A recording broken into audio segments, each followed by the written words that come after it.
Hey, what's good everybody? Welcome back to our YouTube channel mahagurus.com. So in this tutorial we would learn how can we short from Z to A in Microsoft Excel. So I would suggest you guys to please follow each and every steps as I say. So without wasting any time, let's get started.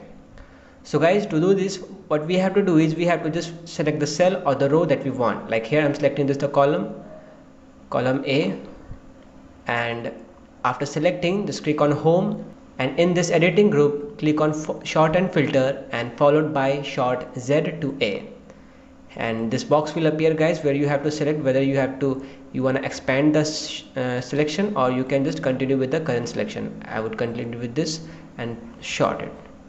So as you can see guys, Z to A means the bottom to high. So the bottom one is here in this list 7S, and the highest is A, that is on the top. Similarly, you can use the shortcut guys. To use the shortcut, what we have to do is we just select the cell and shift down, select that you want, and press Alt, then H, then S, then O, and this box will appear. By using up down you can select whether you can expand or you can just go with the selection. I will just continue with the selection and enter.